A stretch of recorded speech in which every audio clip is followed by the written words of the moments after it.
शहजाद अकबर साहब और मालिक साहब, ये जो बहस हो रही है इसमें हम नून लीग का भी मौक़िफ़ ले लेते हैं, क्योंकि डेफिनेटली अगर बात आप करेंगे कि ऐवान में भी इस तरह के मामलात को हल होना चाहिए तो नून लीग भी डेफिनेटली ऐवान में मौजूद है। सीनियर नून लीगी रहनुमा मोहम्मद ज़ुबैर हमारे साथ हैं। ज़ुबैर साहब बहुत शुक्रिया वक्त देने के लिए। ज़ुबैर साहब स्टूडियो में हमारे साथ मोहम्मद मालिक साहब और शहजाद अकबर साहब भी मौजूद हैं। ज़ुबैर साहब, अगर मुल्क में एहतसाब की जो बात हो रही है और नून लीग और पीपल्स पार्टी और PDM की जमातें ये कह रही हैं कि मुल्क में एहतसाब नहीं इंतकाम की फ़ज़ा है, तो ये ज़ुबैर साहब वही शिकवा है जो 90 की दिहाई में जब आपकी हुकूमत थी तो एहतसाब सेल के ज़रिए जब बेनज़ीर भुट्टो साहिबा पे या जब पीपल्स पार्टी पे आमदन से ज़ायद असासों के केसेस बने, उन्होंने भी कहा कि विक्टिमाइजेशन हो रही है, आप भी कह रहे हैं कि पॉलिटिकल विक्टिमाइजेशन हो रही है। अब आप दोनों तो इकट्ठे हैं, इत्तेहाद किया हुआ है, आप लोग कह रहे हैं अब PTI कर रही है, तो फ़र्क क्या है? अब एहतसाब किस तरह से मुख्तलिफ है और आप जिस तरह के एहतसाब के दावे करते थे वो कैसे अच्छा था? इस वक्त तो पिछले 2-2.5 साल में सुप्रीम कोर्ट के बेंच ने बार बार ये कहा है कि एहतसाब नहीं है, पॉलिटिकल इंजीनियरिंग है। साद रफ़ीक के केस में जो जजमेंट है उसको पढ़ लें तो शर्म से सर झुक जाएगा। शहबाज शरीफ की जो पहले बेल हुई थी उसमें सुप्रीम कोर्ट के जजमेंट पढ़ लें, और 10,000 चीज़ें हैं और कहीं जाने की ज़रूरत नहीं है। ये तो हुकूमत के लिए शर्मिंदगी का बायस है जो पिछले 2-2.5 साल में रिकॉर्ड है। जो राना सनाउल्लाह के हवाले से जो ड्रग्स का केस बनाया गया था और कलमा पड़ा था पार्लियामेंट में खड़े होकर वजीर साहब ने, एक सवाल आज पूछने वाला ही नहीं कि कलमा पढ़ के ये कहा था। तो जुबैर साहब एक छोटा सा सवाल आया, वो बच के आराम से निकल के चले गए। जुबैर एक छोटा सा सवाल है आपकी बात से, मुझे बड़ी खुशी हुई आपने सुप्रीम कोर्ट के जजेस को इतने अच्छे अल्फाज में याद किया। इसका मतलब है सच ही बोलते हैं। तो जब ये कन्विक्ट करते हैं मियाँ साहब को तो उस वक्त सुप्रीम कोर्ट से घटिया कोर्ट कोई नहीं बनती। जब आपके हक में बात करते हैं तो तब वो अच्छे होते हैं। पहले ये भी जब फैसला कर लें, हम आपके आने से पहले ये बात कर रहे थे कि असल मसला जुडिशरी का है पाकिस्तान में। क्या आप लोग इन लोगों के साथ कम अज़ कम जुडिशल रिफॉर्म्स के ऊपर आईनी तरामीम पे बैठ के काम करने पे तैयार होंगे? बिल्कुल तैयार होंगे, लेकिन मैं let me answer the question जो आपने बड़ा इंपॉर्टेंट क्वेश्चन पूछा था कि जी जो जजमेंट हमारे फेवर में नहीं आती तो हम तो बड़ा क्रिटिकल होते हैं। ये मालिक you don't have to go and search for anything else. Pakistan का जो तारीख़ में पिछले 50, 60, 70 साल में सुप्रीम कोर्ट के जो जजमेंट्स आई हैं या हाई कोर्ट्स की जजमेंट आई हैं तो बहुत सी शर्मनाक जजमेंट्स आई हैं, बहुत ज़्यादा शर्मनाक जजमेंट्स आई हैं। लेकिन ये तो नहीं कहा जा सकता कि 1977 से लेके 88 तक जो ज़ियादा दौर था उसमें कोई जजमेंट सही आई ही नहीं होगी। बात होती है जो सही कंट्रोवर्शियल चीज़ होती है, जहाँ दबाव का सामना होता है। जिस तरह 2000 में सुप्रीम कोर्ट ने वैलिडेट करना था मार्शल लॉ, तो आज कोई पाकिस्तान में शख्स है आज जो उसको डिफेंड करता है, या 79 में जो भुट्टो साहब के साथ जो जजमेंट की गई थी, एक शख्स है जो खड़ा होकर ये दिफा करने की कोशिश भी करे। So let's not confuse things कि बिल्कुल शहजाद अकबर साहब आपसे कुछ कहना चाहते हैं। और नहीं जुबैर साहब, मैं एक सवाल वो करना चाहिए, उन्होंने भी एक सवाल किया तो मेरे जहन में भी एक मासूमाना सवाल आ गया। ये लाहौर हाई कोर्ट का 98 में एहतसाब बेंच का फैसला था SGS को टेक्ना केस का। 2 मेंबर्स बेंच थे ऑनरेबल लाहौर हाई कोर्ट के, जिन्होंने आसिफ जरदारी और बेनज़ीर भुट्टो को सज़ाएं दी थी 7-7 साल शायद। तो वो फैसला ठीक था, कोई दबाव तो नहीं था उस फैसले में? जी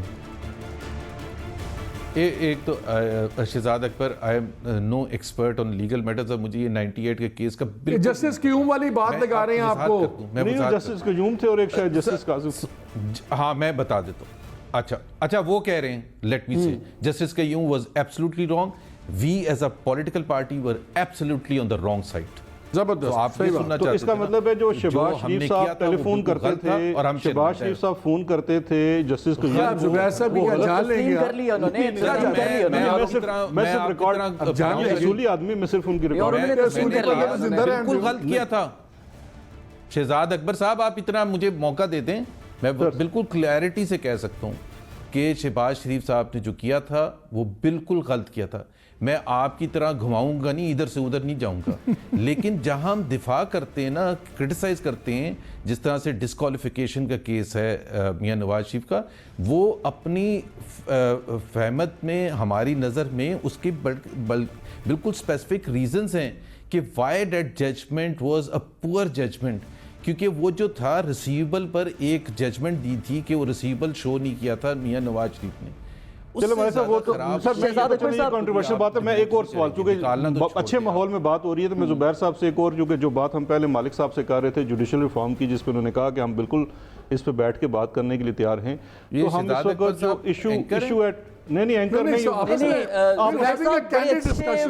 अच्छी माहौल हो रही है। तो अभी जब हम ताउन की बात कर रहे हैं जुबैर साहब, तो फिर ये देखिए कि जुडिशल रिफॉर्म एक ऐसा इशू है, मैं समझता हूँ कि हुकूमत और अपोजिशन को इकट्ठे बैठना चाहिए, क्योंकि इसके अंदर हमें आईनी तरमीम चाहिए होगी। एक और मामला भी है जिसमें शायद हमें आईनी तरमीम चाहिए हो, और वो है सेनेट में ओपन बैलेट का। आपकी भी अपनी पार्टी की पोजीशन रही है, पीपल्स पार्टी की भी पोजीशन रही है, चार्टर ऑफ डेमोक्रेसी का आर्टिकल 23 भी इसके ऊपर बड़ा स्पेसिफिक है। तो उस पर अगर सिर्फ वन पॉइंट पे आ जाएं, बाकी सारी चीज़ें हम ड्रॉप कर दें, एक पॉइंट पे आ जाएं कि जी ओपन बैलेट पे सेनेट का इलेक्शन हो, तो इसमें हम क्यों नहीं साथ बैठ के काम कर सकते? वो क्यों आपकी मुश्किलात आसान करें? आपके बंदे आपसे भाग रहे हैं, तो वो क्यों आपके बंदे रोके? ना मानना तुसी बिल्कुल ना मानना। नहीं, बंदे हो सकते हैं उनके भी भाग रहे हो, इसको छोड़ दें। जुबैर साहब का जवाब ले लेते हैं। जी जुबैर साहब।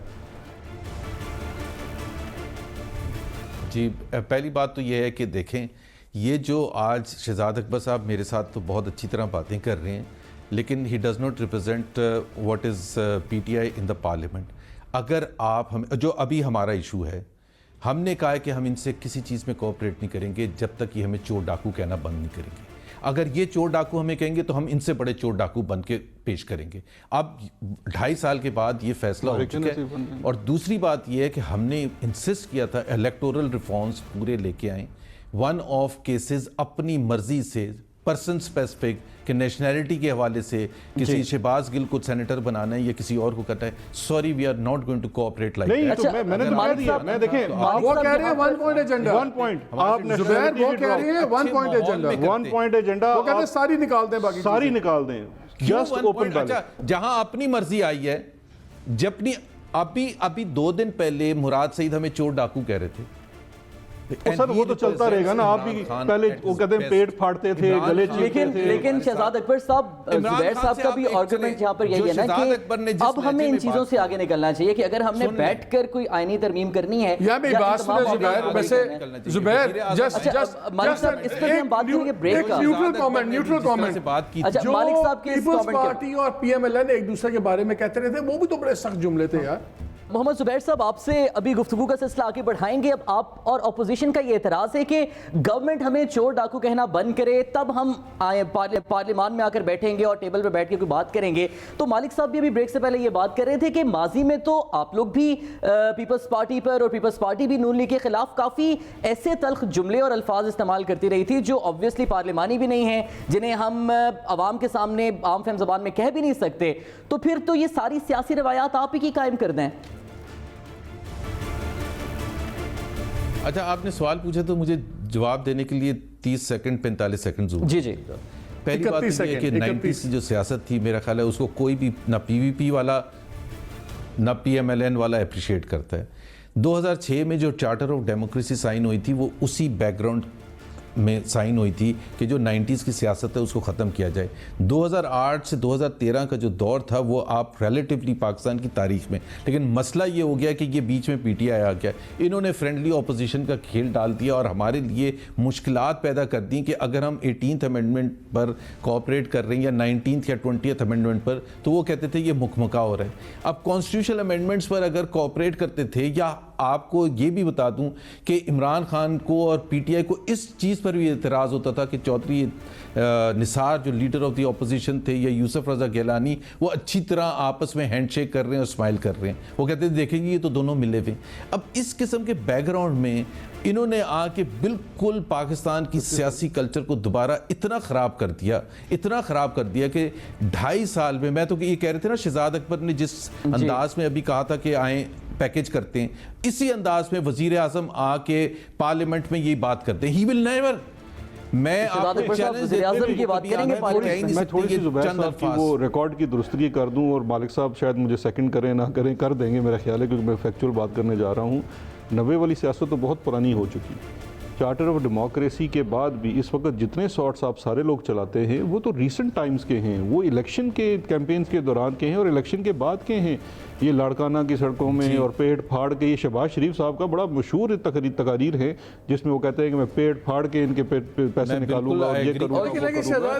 तो ये पुरानी बात मैं तो खुद आपसे एग्री करता हूं, लेकिन जुबैर एक सेकंड, लेकिन हैविंग सेड दैट नया पाकिस्तान, नहीं मैं अभी आपकी तरफ से आ रहा हूं, लेट मी क्लैरिफाई। हाँ नहीं, लेट मी क्लैरिफाई, जी जुबैर साहब। क्लैरिफाई।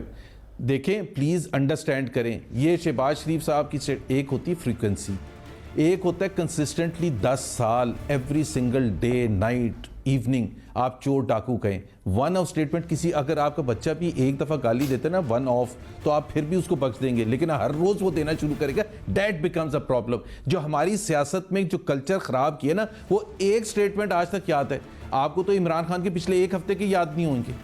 अच्छा, वैसे यहाँ मैं जुबैर से एग्री करता हूँ। So it's the frequency. मसला मौलाना फजल रहमान है। मौलाना फजल रहमान का सबसे बड़ा ग्राइप यही था कि जी मुझे जलील बड़ा करते हैं, बदतमीज़ी बहुत करते हैं।